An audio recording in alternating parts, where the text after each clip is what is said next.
Deus por isso. Quero convidar você a abrir a sua Bíblia em 2 Reis, no capítulo 20. 2 Reis, capítulo 20.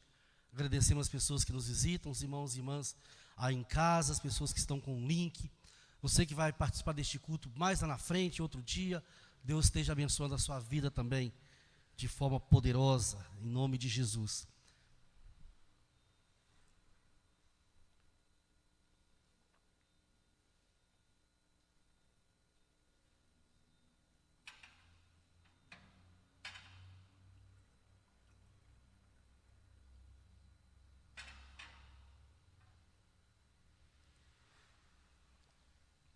Convido os irmãos e irmãs que puderem se colocar em pé, para nós então fazermos essa leitura. 2 Reis, no capítulo 20. Amém? 2 Reis 20. O título aqui fala: a doença de Ezequias e a sua cura maravilhosa. Naqueles dias, Ezequias adoeceu de uma enfermidade mortal. Veio ter com ele o profeta Isaías, filho de Amós, e lhe disse: assim diz o Senhor, põe em ordem a tua casa, porque morrerás e não viverás. Então virou Ezequias o rosto para a parede e orou ao Senhor, dizendo: lembra-te, Senhor, peço-te, de que andei diante de ti com fidelidade, com inteireza de coração, e fiz o que era reto aos teus olhos. E chorou muitíssimo. Antes que Isaías tivesse saído da parte central da cidade, veio a ele a palavra do Senhor, dizendo: volta e dize a Ezequias, príncipe do meu povo: assim diz o Senhor, o Deus de Davi, teu pai: ouvi a tua oração e vi as tuas lágrimas. Eis que eu te curarei. Ao terceiro dia subirás à casa do Senhor. Acrescentarei aos teus dias 15 anos, e das mãos do rei da Assíria te livrarei, a ti e a esta cidade, e defenderei essa cidade por amor de mim e por amor de Davi, meu servo. Disse mais Isaías: tomai uma pasta de figos. Tomaram-na e a puseram sobre a úlcera, e ele recuperou a saúde. Ezequias disse a Isaías: qual será o sinal de que o Senhor me curará e de que ao terceiro dia subirei à casa do Senhor? Respondeu Isaías: ser-te-á isto da parte do Senhor como um sinal de que ele cumprirá a palavra que disse. Adiantar-se-á a sombra 10 graus, ou os retrocederá? Então disse Ezequias: é fácil que a sombra adiante 10 graus, tal porém não aconteça, antes retroceda 10 graus. Então o profeta Isaías clamou ao Senhor e fez retroceder 10 graus a sombra lançada pelo sol declinante no relógio de Acás. Palavra do Senhor. Amém? Quero convidar você nesse instante a fechar os teus olhos, aqui na igreja, aí em sua casa. Vamos orar a Deus, vamos pedir a Deus que fale no nosso coração por intermédio dessa palavra. Deus, nós te louvamos e nós te bendizemos mais uma vez pela tua palavra que nós acabamos de ler. Essa palavra maravilhosa que nos conta uma experiência maravilhosa do rei Ezequias, o teu servo. E Deus, o Senhor já falou ao meu coração, mas eu peço que o Senhor me use agora, para que também o Senhor fale ao coração deste irmão e desta irmã, aqui na igreja, aí em casa e em outros lugares. Senhor, eu me ponho na dependência total do Teu Espírito Santo neste momento, para que, ó Deus, eu não fale nada de mim mesmo, mas somente aquilo que o Senhor quer. Que essa palavra encontre guarida em cada coração, que ela chegue, ó Deus, e caia neste coração, e ela possa germinar, crescer e dar muitos frutos. Muito obrigado, Deus, que o Senhor me use agora, como está lá nas Tuas mãos, em nome de Cristo Jesus. Amém. Poderia sentar, irmãos e irmãs. Domingo passado, vocês vão lembrar que nós meditamos também a respeito da vida do rei Ezequias. E naquela ocasião, quando nós meditamos, nós vimos no domingo passado, que Ezequias, ele se encontrava juntamente com o reino de Judá, Jerusalém, num beco sem saída. Ezequias estava encurralado porque ele estava cercado, sitiado pelo rei Senaqueribe e todo o seu exército, né? O rei Senaqueribe é o rei da Assíria.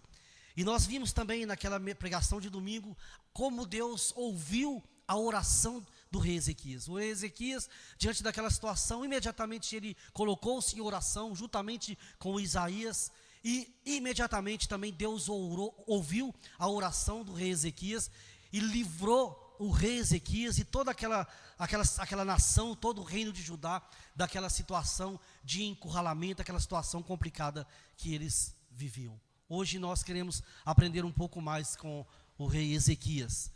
E o texto que nós lemos, ele nos mostra que o rei Ezequias, ele se encontra novamente encurralado. Ele se encontra novamente num beco sem saída. Só que agora, ele não está envolvido aqui o reino de Judá, a nação, o povo, mas unicamente o rei Ezequias. É uma situação pessoal, de ordem pessoal. Ele está acometido, está acamado por uma doença que, segundo o texto que nós lemos, nos fala, é uma doença mortal. E ele então recebe uma notícia ruim de Isaías, mandado por Deus, que fala o seguinte: naqueles dias Ezequias adoeceu de uma enfermidade mortal. Veio ter com ele o profeta Isaías, filho de Amós, e lhe disse: assim diz o Senhor, põe em ordem a sua casa, porque morrerás e não viverás. Irmãos e irmãs, embora o texto, nas três narrativas que nós temos, tanto aqui em 2 Reis, como em 2 Crônicas, como também em Isaías, não nos dá nenhuma pista, não nos fala que o rei Ezequias já vinha orando por causa dessa enfermidade. Eu quero dizer para os irmãos que eu creio com toda sinceridade que um homem de oração, como demonstrou ser o rei de Ezequias, diante de uma enfermidade tão séria como essa, que o acometeu, que é uma enfermidade que vai levá-lo à morte, pode levá-lo à morte, e conforme o próprio Deus disse, é uma morte iminente. Eu não acredito que o rei Ezequias ficou em casa, lá parado, sofrendo, sentindo dores, calado, sem fazer nada. Eu acredito sinceramente que o rei Ezequias, ele orou a Deus, ele já vinha orando a Deus e pedindo a Deus que olhasse por ele, que tivesse misericórdia dele e que o curasse. E agora, quando Isaías vem para dar essa notícia, que eu digo isso aqui, que é uma notícia ruim, e é de certa forma uma notícia ruim, eu creio que essa palavra de Isaías é de fato uma resposta, já é uma resposta da oração de Ezequias. Deus já está respondendo, então Deus manda Isaías lá para poder responder ao rei Ezequias. Mas a gente percebe o seguinte: pela reação de Ezequias, nós notamos claramente que ele não estava esperando esse tipo de resposta, que ele não estava preparado para esta resposta, que não era aquilo que ele imaginava que Deus iria falar para ele. É até de fato, irmãos, uma experiência interessante, é algo interessante, sempre que eu medito nesse texto, isso me chama a atenção. É o seguinte: quando eu saio para ir a uma casa fazer uma visita, por exemplo, um irmão está enfermo, uma irmã está enfermo e me chama, eu vou ali com fé, eu vou ali com o propósito de orar por aquela vida, de levar uma palavra de conforto, de fortalecimento para aquela vida. Mas eu sempre vou numa perspectiva de que Deus pode curar aquela pessoa. Eu sempre vou ali, eu sempre vou orar, porque eu creio em Deus, como nós cantamos aqui, que é um Deus poderoso, que é um Deus que cura, que é um Deus que pode fazer coisas inacreditáveis, coisas que realmente jamais alguém iria imaginar e esperar. Então é muito interessante, e eu acho que talvez foi um choque para Ezequias, quando o profeta Isaías, um homem que tinha aquela dimensão toda, aquela espiritualidade, aquele reconhecimento, esse homem que era um homem reconhecidamente de Deus, ele chega naquele lugar e ele nem sequer faz uma oração, pelo que a gente percebe no texto. E também como fazer uma oração, como que um profeta vai fazer uma oração, se o próprio Deus já o orientou e disse: você vai lá e vai falar para Ezequias que a doença dele é para a morte, que é para ele organizar as coisas dele, preparar as coisas, porque ele vai morrer mesmo, não tem jeito. Não é chocante de certa forma? Aquele profeta que é o homem de Deus, o enviado de Deus, que tem a autoridade de Deus, quando você espera, imagina que ele vai chegar, vai orar por você, vai impor as mãos, e você vai sair daquela enfermidade, ver o seu problema resolvido, aí você recebe uma palavra contrária, uma palavra que naquele momento, vamos dizer assim, cai como uma bomba sobre a sua vida, aquela palavra desesperadora, você vai morrer. E é exatamente isso que aconteceu com o rei Ezequias. É exatamente isso que acontece com ele. Ele está ali acamado, ele está ali enfermo, e eu imagino que naquele momento, quando ele ouve falar que Isaías está indo de encontro a ele, talvez acende dentro dele uma esperança, uma confiança, talvez até uma alegria, talvez ele tenha até um momento de melhor um pouquinho, ele se sente até melhor, porque talvez ele pensa, puxa, a cura está chegando. E aí, Deus fala outra coisa. E é interessante, quando eu não posso pensar em outra coisa, quando sempre eu medito nesse texto, nessa experiência, e fico pensando nessa situação, talvez assim, para os nossos dias diferentes, porque não é muito convencional alguém, um irmão, um pastor, um profeta, alguém na casa do enfermo fala assim, eu vim aqui falar para você, que eu não vim orar não, vim só falar para você que é para você organizar as coisas, que você vai morrer daqui a uma semana. Isso não é muito convencional, não é? Então a gente fica pensando nessas coisas todas, e aí eu não poderia deixar de lembrar, lá em Isaías, quando Deus fala que os vossos pensamentos não são os meus pensamentos, nem os vossos caminhos, os meus caminhos, diz o Senhor, porque assim como os céus são mais altos do que a terra, os meus pensamentos são mais altos do que os vossos pensamentos, e os meus caminhos mais altos do que os vossos caminhos. Aí eu fico pensando que são duas dimensões diferentes. De um lado, Deus que é totalmente espírito, que não é apegado a nada de material, é um Deus que está longe disso. E por outro lado, Isaías, que embora conheça Deus, experimentou de Deus, tem uma experiência com Deus, mas ainda está apegado às coisas materiais e sente fortemente o peso daquela notícia ruim de que ele iria morrer. Não é que Deus era frio, não era que Deus não entendia a situação de Ezequias, não é que Deus minimizou a situação de Ezequias, é porque Deus é alto, e Deus sabia que o melhor lugar para Ezequias estar, era com ele, na presença dele. Os irmãos estão entendendo? Era na presença dele. Deus sabia que o melhor lugar para se estar, era com ele. Então quando Deus resolve levar Ezequias, é porque ele sabia que seria melhor para Ezequias. Mas nós temos a reação de Ezequias, do rei Ezequias. E eu creio que nós temos algumas coisas para aprendermos com essa experiência do rei Ezequias. A primeira coisa, não é a primeira, mas já que eu fiz essa observação, é dizer para os irmãos isso. Às vezes nós precisamos tentar entender que as coisas de Deus são melhores do que as coisas do mundo.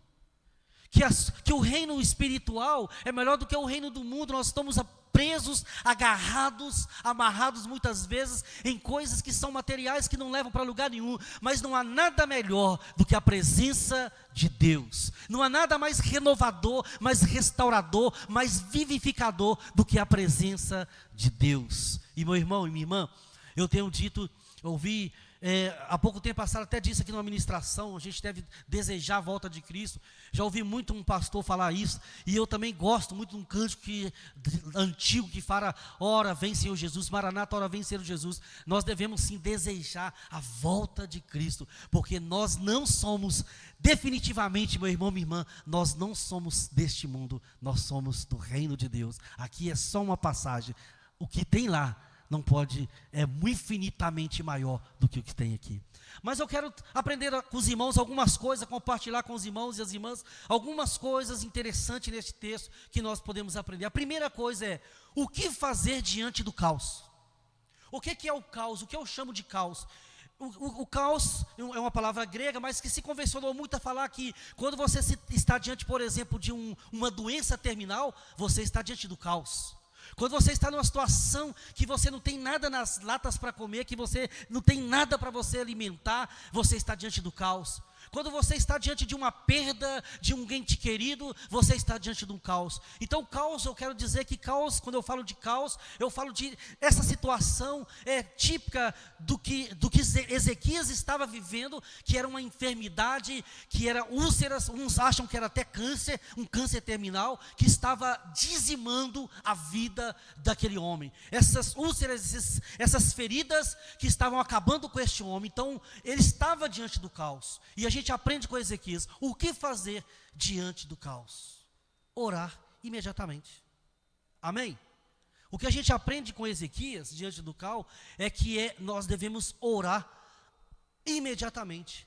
Antes de nós sermos tomados por pensamentos e entrarmos em desespero, antes que sejamos abatidos e levados a uma depressão, antes que as circunstâncias se tornem grandes demais para a nossa mente, para a nossa compreensão, como quando Pedro entrou e começou a caminhar sobre as águas, e quando ele viu aquela água agitada, aquilo era demais para a mente dele, aquilo era demais para o conhecimento dele, então ele entrou em desespero e começou a afundar. Então, antes que isso aconteça, diante de uma perda, diante de uma doença que às vezes o médico até nos desenganou, diante de uma crise, diante de um problema no relacionamento conjugal, diante da perda de um filho, de qualquer situação que realmente seja forte, marcante e que realmente pode abalar a nossa vida, o que nós devemos fazer diante desse caos é orar imediatamente.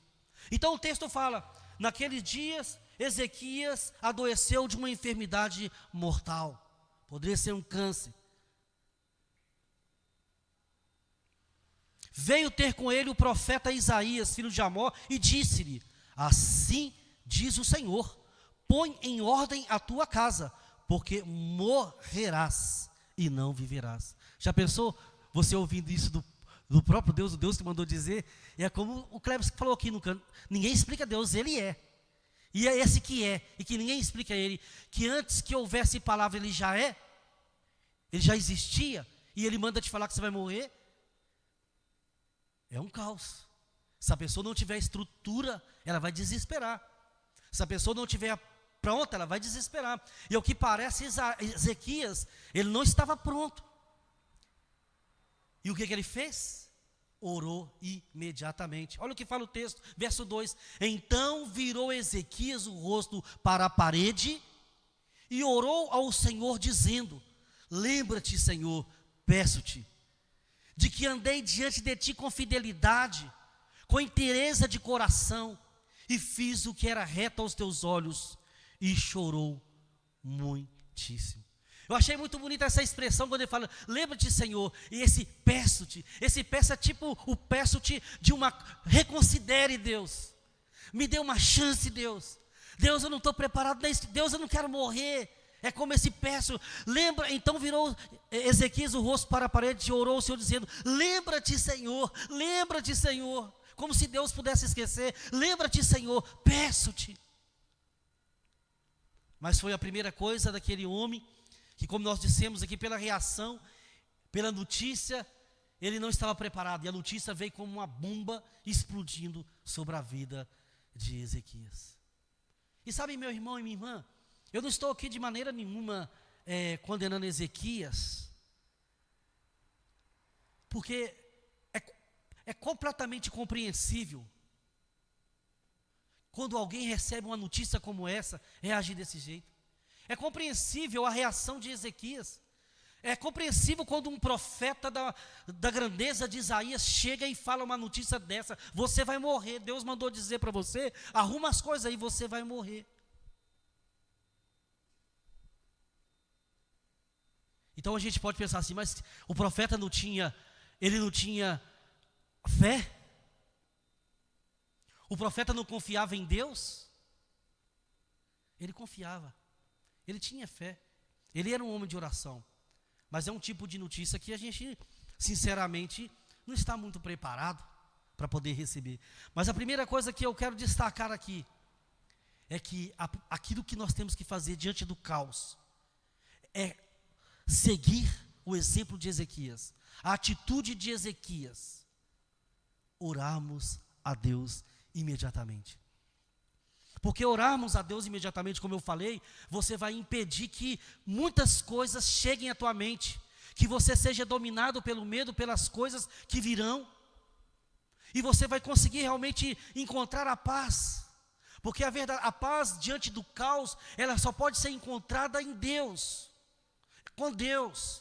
E quando nós oramos, nós falamos com Deus, e quando nós falamos com Deus, mesmo que estejamos diante do caos, podemos assim ainda encontrar a paz. A segunda coisa que nós aprendemos deste texto, com a vida de Ezequias, é que devemos orar com humildade e sinceridade, abrindo os nossos corações para Deus sem reservas. Que uma hora como essa, não é uma hora de elaboração de palavras, uma hora como essa, não é uma hora de ficar escolhendo palavras, uma hora como essa, é uma hora de se lançar de joelho diante de Deus e clamar a Deus, diante dos conflitos da vida, das adversidades, dos desafios, das perdas, de tanto sofrimento, de tantas coisas difíceis, meus irmãos e irmãs, que a gente sente e percebe que isso pode até abalar a nossa fé. A atitude é como criança, orar a Deus sem escolher palavras, orar com o coração, orar com a vida, orar com o sentimento, abrir-se e derramar-se diante de Deus.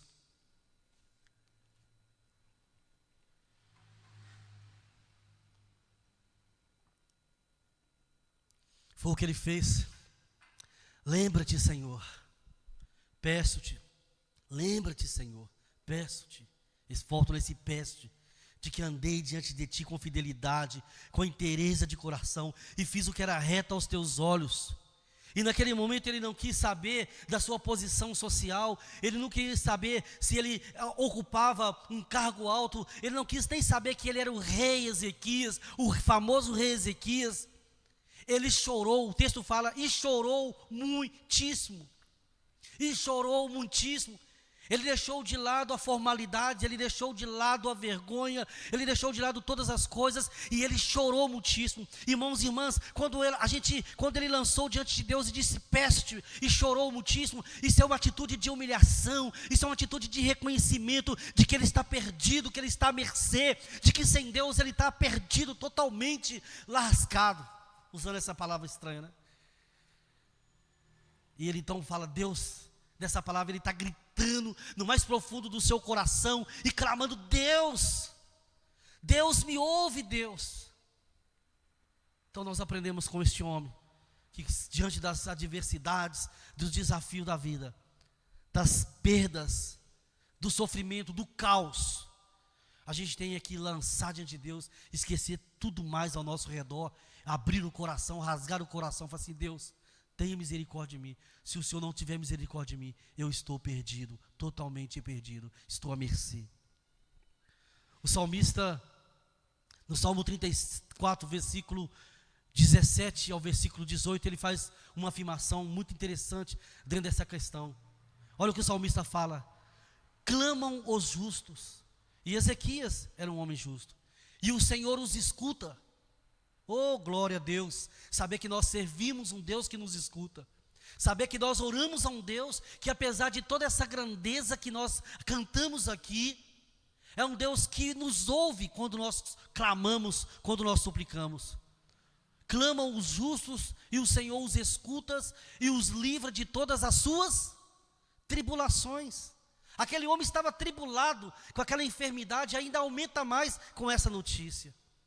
E uma coisa importante, meu irmão, Deus estava muito perto de Ezequias. Quando Ezequias começou a orar, Deus estava muito perto e Deus ouviu. E Deus se fez mais perto ainda na pessoa de Isaías. E o versículo continua do Salmo 34, 17 e 18. Ele fala: perto está o Senhor dos que têm o coração quebrantado e salva os de espírito oprimido. Os irmãos estão entendendo o que nós queremos dizer? Diante do caos, o momento é para se jogar nos pés do Senhor. Diante do caos, o momento é para clamar ao Senhor, sem formalidades. Diante do caos, o momento é para se humilhar diante de Deus. Diante do caos, o momento é para falar: Senhor, gritar: Senhor, me ajuda, socorre-me, Senhor.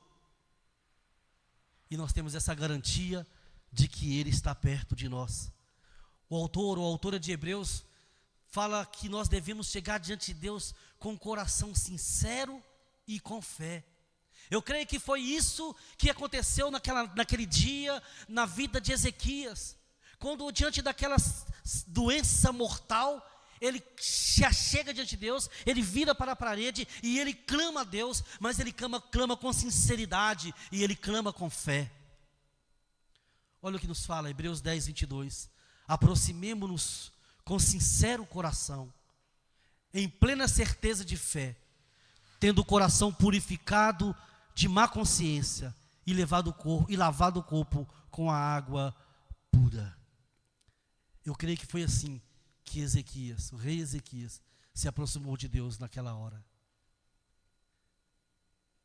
Ninguém diante de um prédio pegando fogo, e você lá dentro do prédio pegando fogo, vai elaborar as palavras, você vai gritar: socorre-me, Deus, me ajuda, Deus. Sinceridade na oração. A terceira coisa que nós aprendemos aqui nesse texto com Ezequias é que ao orarmos, Deus pode ouvir a nossa oração e mudar a situação. Amém, meu irmão? Amém, minha irmã? Vamos repetir. Ao orarmos, Deus pode ouvir a nossa oração e mudar a situação. Repita comigo isso aí. Ao orarmos, Deus pode ouvir a nossa oração e mudar a situação. A palavra foi essa. O que Deus fala? Volta, Deus fala para Elias: volta e dize a Ezequias. Volta e dizes a Ezequias. O texto fala que Isaías ainda estava na cidade. Ele nem sequer tinha saído do centro da cidade. A oração de Ezequias foi tão imediata. Quando ele recebeu a notícia, ele só esperou Isaías fechar a porta. Isaías fechou a porta, força de expressão, fechou a porta e ele já começou a orar. E ele já começou a orar e Deus já estava olhando para ele e Deus já estava ouvindo a oração. E imediatamente Deus fala: Isaías, para aí, volta e dizes a Ezequias. Sabe o que acontece, meu irmão, minha irmã? Quando nós oramos, Deus pode mudar o rumo dos ventos, das ventanias, das tempestades, dos decretos. Ele pode agir antes mesmo de terminarmos de orar. Ele pode agir. O texto diz: antes que Isaías tivesse saído da parte central da cidade, veio a ele a palavra do Senhor dizendo: volta e dize a Ezequias, príncipe do meu povo, assim diz o Senhor, o Deus de Davi, teu pai. Olha que maravilha, ouvi a tua oração. Glória a Deus, ouvi a tua oração.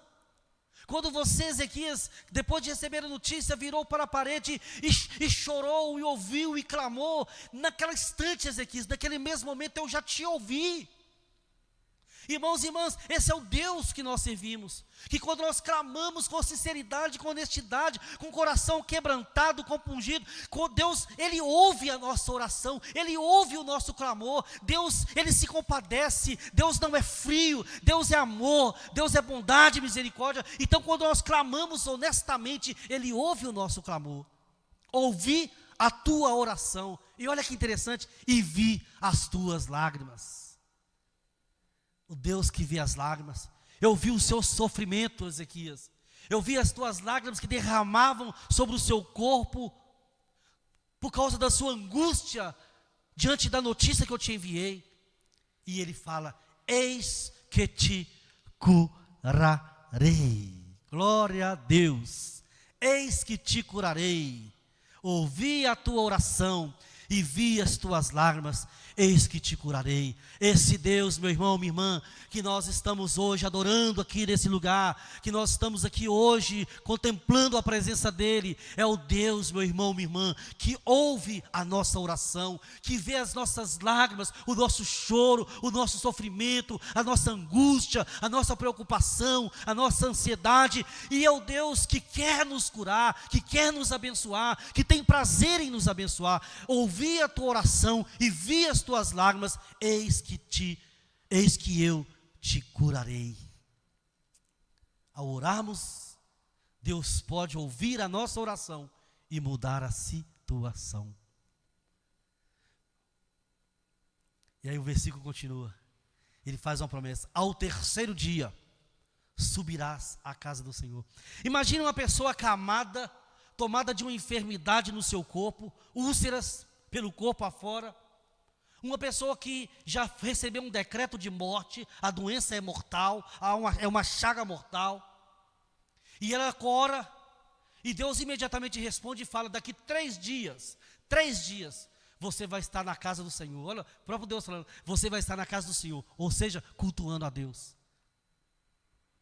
Imagina isso, a pessoa está lá no hospital, numa situação, internada há muito tempo, numa situação que realmente, ela já sabe que ela vai morrer, os médicos mandam avisar a família, essa pessoa não tem jeito, não passa de amanhã. E essa pessoa lá no leito de enfermidade ora e Deus fala com ela assim: deixa eu te falar, eu não só vou te curar, como daqui 3 dias você vai estar lá na sua igreja me cultuando. Esse é o Deus que você serve, meu irmão. É o Deus que você serve, minha irmã. Esse é o Deus que nós servimos. É o Deus que faz com que realmente as coisas aconteçam. Não importa, meu irmão, se é uma causa que pareça impossível. Não importa se é uma causa que parece que já foi perdida. Talvez uma causa que já foi para a justiça, parece que foi perdida. Eu quero dizer para você que Deus tem poder para reverter. É lógico, se a causa for justa, né? Tem muito crente que ora pedindo para Deus abençoar causas que não são justas. Aí não vai mesmo, não tem jeito. Não importa se é uma doença que do ponto de vista da medicina, da ciência, é incurável, que os médicos já desenganaram. A palavra, como eu disse no culto de domingo passado, final é de Deus. Ele é o Deus dos impossíveis. Uma outra coisa que aprendemos é que Deus pode nos surpreender. E isso foi citado aqui. Isso foi citado. Deus pode nos surpreender, realizando além do que pedimos. O Clepson já tocou aqui no louvor, nessa parte, nesse tópico da mensagem. Deus pode nos surpreender, realizando além do que pedimos. Olha que ele fala para Ezequias, versículo 6, acrescentarei aos teus dias 15 anos, e das mãos do rei da Assíria te livrarei, a ti e a esta cidade, e defenderei esta cidade por amor de mim e do meu servo Davi. Deus foi além do pedido de Ezequias. Deus foi além daquilo que Ezequias tinha pedido ou estava buscando há mais tempo, e que naquele momento, diante daquela palavra de Deus, orou e pediu.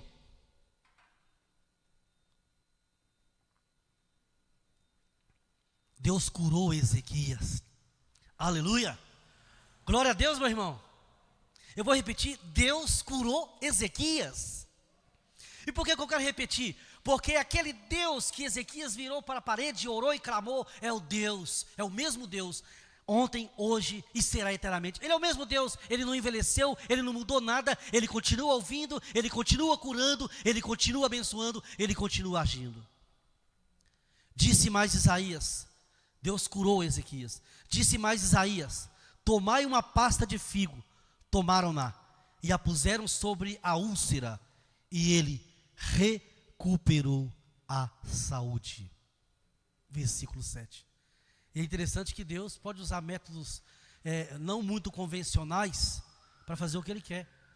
Deus cura através dos médicos, Deus cura através de plantas, Deus cura através de remédios, Deus cura apenas com a sua palavra enviada, revelada, enviada.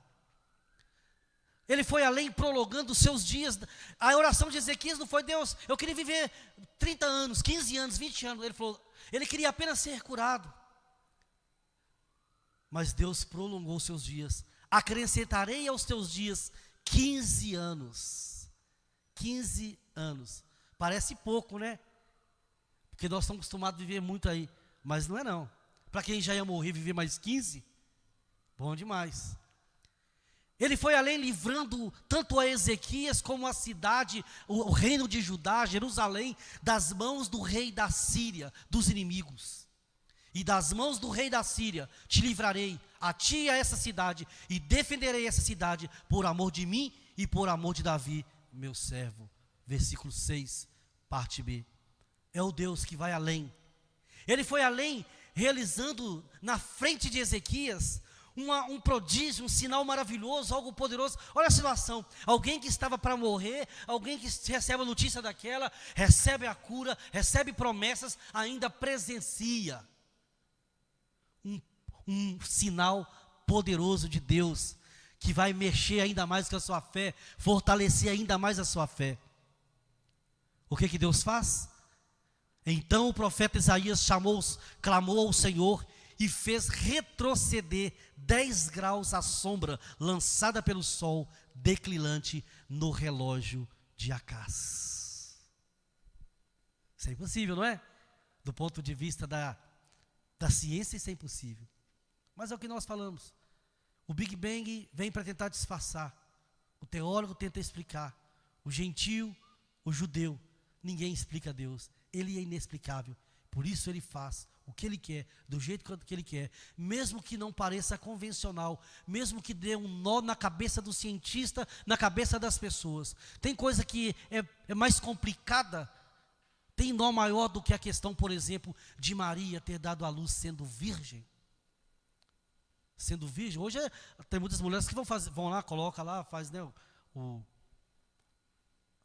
é que fala?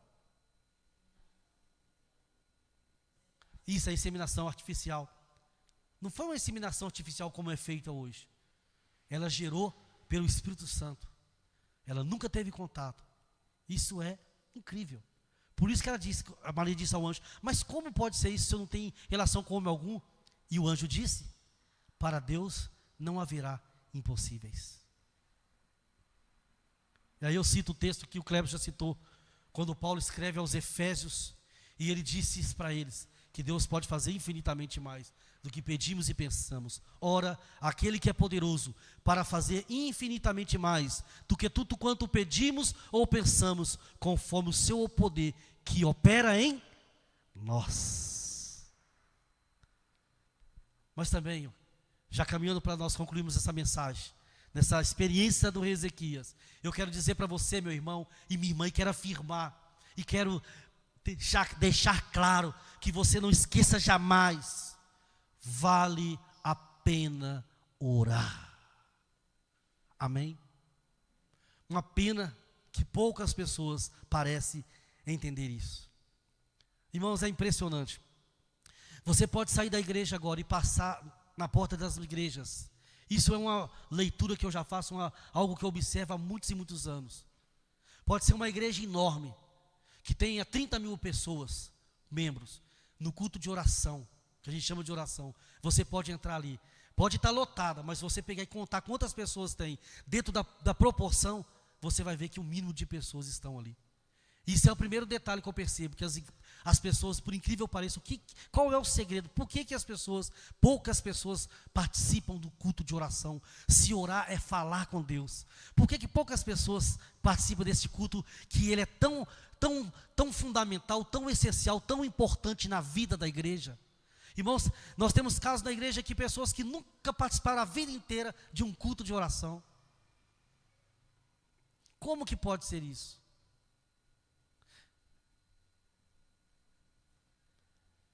Eu quero dizer, meu irmão, minha irmã, vale a pena orar. Eu quero dizer que pode ser um fator determinante na hora da tribulação, na hora em que nós estivermos em apuros. A oração de Ezequias fez toda a diferença e foi um fator determinante para que ele continuasse vivo. Isso mesmo, foi a oração dele. O decreto que Deus já tinha falado, a palavra de Deus para ele era ele: coloque a sua casa em ordem, porque morrerá e não viverás. O que levou a Deus mudar o plano foi a oração dele. Se ele tivesse falado: tudo bem, tranquilo, tá de acordo, vou colocar em ordem, ele iria morrer mesmo. Mas quando ele orou, quando ele clamou, Deus mudou a situação. Muitas pessoas às vezes não entendem isso. Irmão, o valor que é, você vai sair, você vai para algum lugar e você ora e fala: Deus, cuida de mim, me guarda, me leva e traz, ó Deus, debaixo do seu cuidado. Você não imagina, irmãos, essa oração, ela pode ser o diferencial na sua vida, na caminhada sua, no seu trajeto. Essa oração pode ser fundamental para o seu filho não se envolver num acidente, para o seu filho não ser assaltado ou não entrar numa situação de risco de morte. Eu creio com toda a honestidade do meu coração, quando alguém fala: pastor, eu estava orando durante toda a semana pela minha viagem e Deus me deu um livramento, porque eu creio que Deus realmente, Ele dá livramento quando nós oramos. Se isso não é verdade, meu irmão, para que orar então? Se isso não é verdade, para que orar então? Podemos cair naquele risco. Se Deus sabe o que eu vou orar, para que eu vou orar? É porque Deus quer que a gente ore. A oração foi estabelecida por Deus, porque oração, como eu já disse, é muito mais que petição. Oração é relacionamento com Deus. Quando eu oro, eu falo com Deus, eu converso com Deus. E Deus já demonstrou claramente para nós, desde o início, que a sua intenção é relacionar-se conosco. Vale a pena orar. Vale a pena orar, seja lá o que for. Você vai viajar, ore. Você vai sair para decidir alguma coisa, ora. Meu irmão, quantas pessoas enfrentam problemas, passam lutas nas suas vidas, entram em cada enrascada, em cada apuro. Sabe por quê, meu irmão? Porque quando foi fazer uma coisa, não orou para pedir a orientação de Deus. E por não ter pedido a oração de Deus, entrou numa encrenca, entrou numa confusão, entrou num problema sério. Mas se essa pessoa tivesse pedido, orado a Deus, pedido a orientação, a direção de Deus, Deus poderia orientá-la e mostrá-la: não faça assim.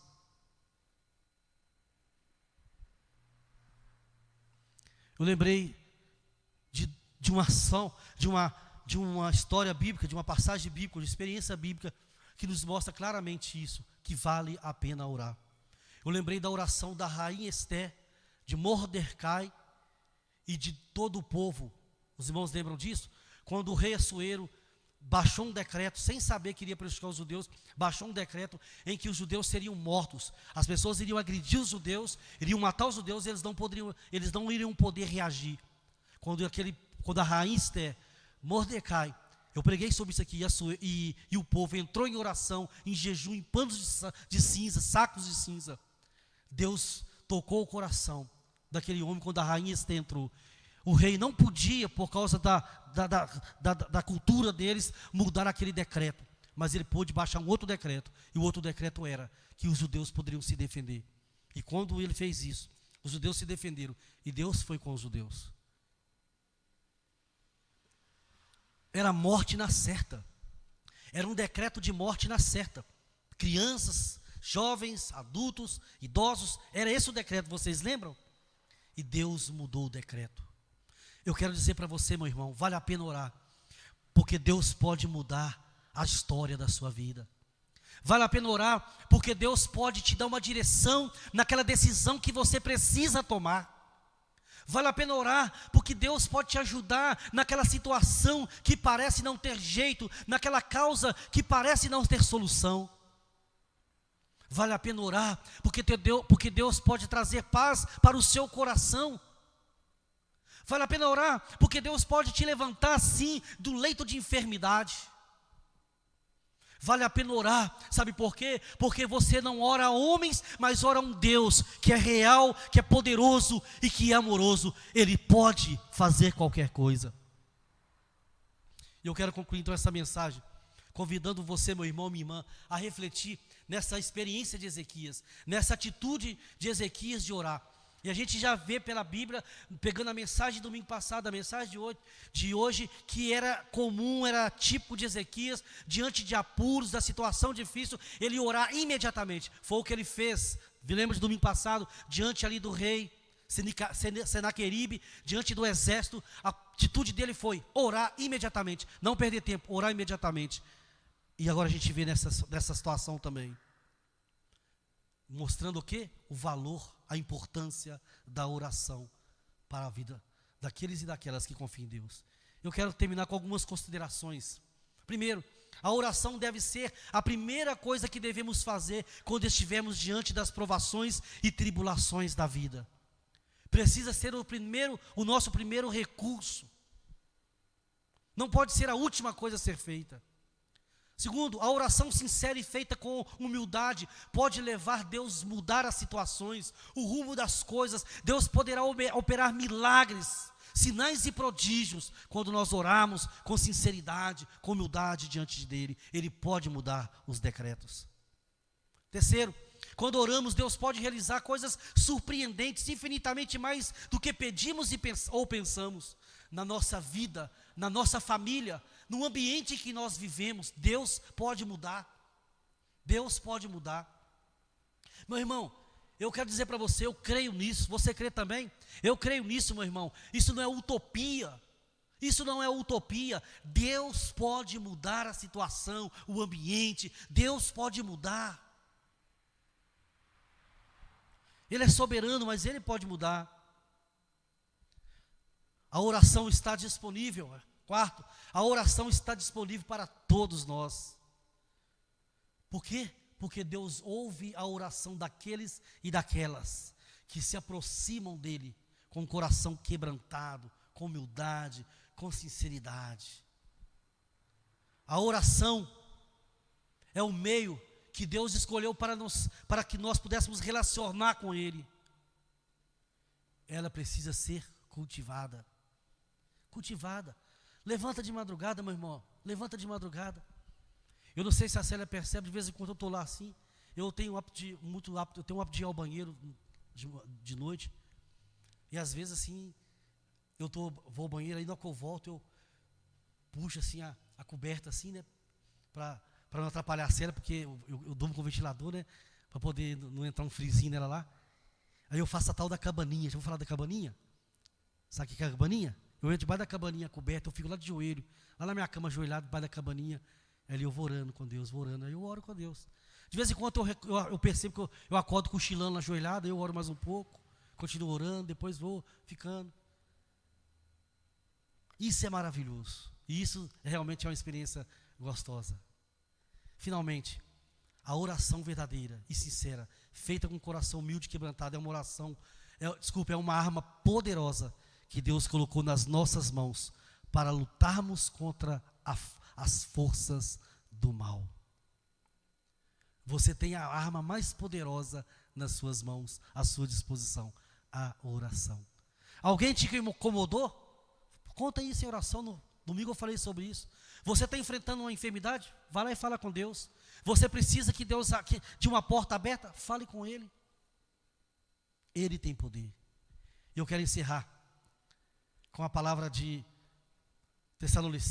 Paulo aos Tessalonicenses, capítulo 5, versículo 17, que fala: orai sem cessar.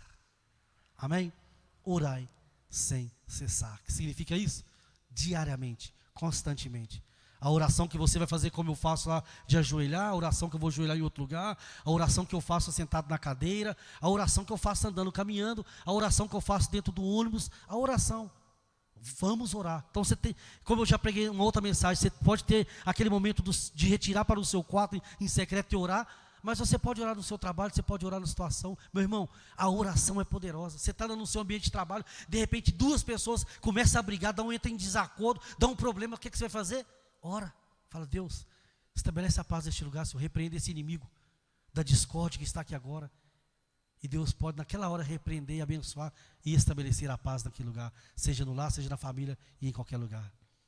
Ezequias era um homem de oração, que experimentou a oração, e ele colheu na sua vida, vou usar essa redundância, né? Ele colheu na sua vida mais vida, 15 anos de vida, porque ele orou. Simplesmente isso. Ele viveu mais 15 anos por causa de uma oração que ele fez a Deus. Vale a pena orar. Amém? Vou repetir. Vale a pena orar. Vale a pena orar. Que Deus te abençoe, meu irmão. Que Deus te abençoe, minha irmã. Em nome de Jesus. Vamos estar orando agora. Quero convidar vocês a colocarem em pé. Nós vamos estar orando neste momento.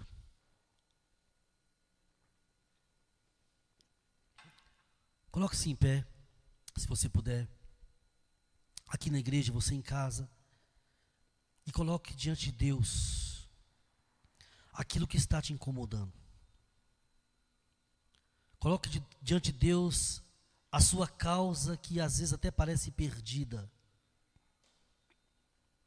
Coloque diante de Deus a enfermidade que te chateia.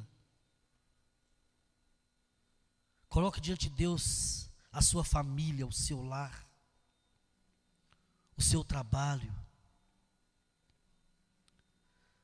Coloque diante de Deus aquele vizinho que te perturba.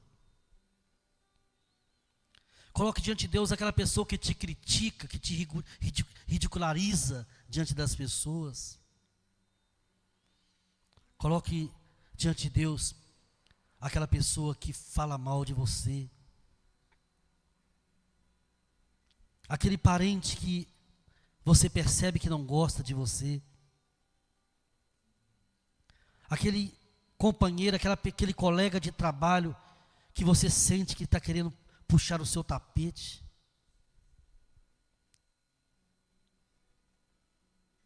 Aquela pessoa que te prejudicou, que te deu prejuízo.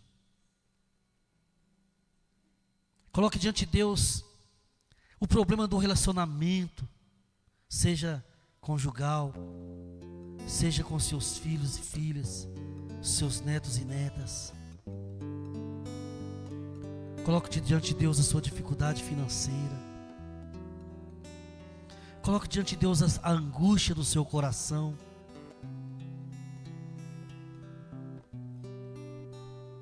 Coloque diante de Deus a tua depressão. Faça como Isaías. Rasgue o seu coração. Rasgue o seu coração. Se humilhe diante de Deus. Seja sincero, honesto, franco com Ele, direto, objetivo. Clame por socorro.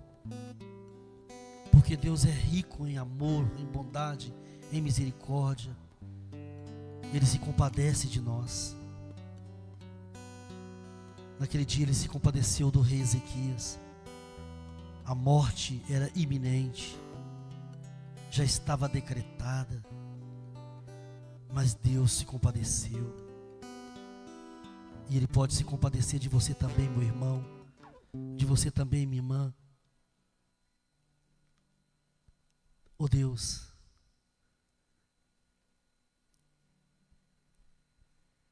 o Senhor é poderoso. O Senhor criou o universo com a sua palavra. E o Senhor conhece cada pessoa que neste momento está participando comigo nessa oração, que está orando comigo. O Senhor conhece as suas frustrações. O Senhor conhece aquilo que angustia, aquilo que traz desconforto, aquilo que chateia. O Senhor conhece, ó Deus, aquela causa, aquele problema, aquela situação, aquela enfermidade, aquela dívida. O Senhor conhece, ó Deus, aquela situação de perturbação do vizinho, do parente, do amigo, de um colega de trabalho. O Senhor conhece, ó Deus, aquela situação que a pessoa está vivendo, que às vezes, Deus, ela não quer abrir para ninguém, ela tem vergonha de falar para alguém, Senhor, ela tem vergonha das pessoas não entenderem, não compreenderem. Ó Deus, o Senhor conhece tudo, porque o Senhor é o Deus que sonda-nos. E neste momento, Deus, nós colocamos diante do Senhor cada irmão e cada irmã, cada pessoa que nesse momento está lançando diante de Ti tudo aquilo que causa ansiedade, preocupação, chateação. Ó Deus, estão lançando diante de Ti porque confiam no Senhor e sabem que o Senhor, ó Deus, tem poder ilimitado e sabe que basta uma palavra Tua, ó Deus, e as coisas vêm à existência. Basta um pensamento seu, ó Deus, e as coisas surgem, e as coisas acontecem, e as coisas mudam. Nós entendemos, Deus, e reconhecemos que o Senhor é soberano para operar como quer, da maneira como quer, do jeito que quer, a hora que quer. Mas nós não podemos deixar de orar e falar: Deus, ouve a nossa oração, Deus, ouve o nosso clamor, Deus, olhe para os Teus filhos e as Tuas filhas, Senhor, em nome de Jesus, e tenha misericórdia de nós. Deus, nós somos falhos, imperfeitos, Mas Deus não nos julga conforme a nossa obra, segundo a nossa obra, mas segundo a tua graça, a tua bondade, a tua misericórdia. O Senhor conhece a nossa estrutura, Deus, e sabe que somos pó, limitados. Oh Deus, entra nessa casa com providência. Oh Deus, entra nesta vida com a saúde que a pessoa necessita agora.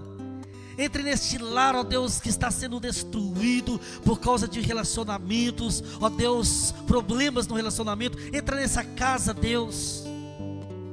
Senhor, levanta essa pessoa do leito de enfermidade, essa pessoa que está acamada. Ó Deus, abra a porta de emprego para essa pessoa que está desempregada. Ajude essa pessoa que está sofrendo com depressão, Senhor. Ó Deus, com remédios, tentando recuperar. Deus, eu sei que o Senhor tem poder para curar, para levantar a autoestima, para tirar essa depressão. Oh Deus, que o Senhor possa olhar para nós como o Senhor olhou para Ezequias. Porque nós entendemos que o Senhor olhou para Ezequias com amor, com graça, com misericórdia. E tirou daquele poço fundo, daquele lamaçal que ele se encontrava, daquela angústia que assolava a sua vida, daquela tristeza, ó Deus, que transpassava o seu coração, ó Deus, de tudo aquilo daquele sofrimento e daquela dor por causa daquelas úlceras, ó Deus. O Senhor podia ali livrá-lo de tudo aquilo ali e abençoá-lo, ó Deus, e restaurar a vida dele. O Senhor restaurou a vida dele.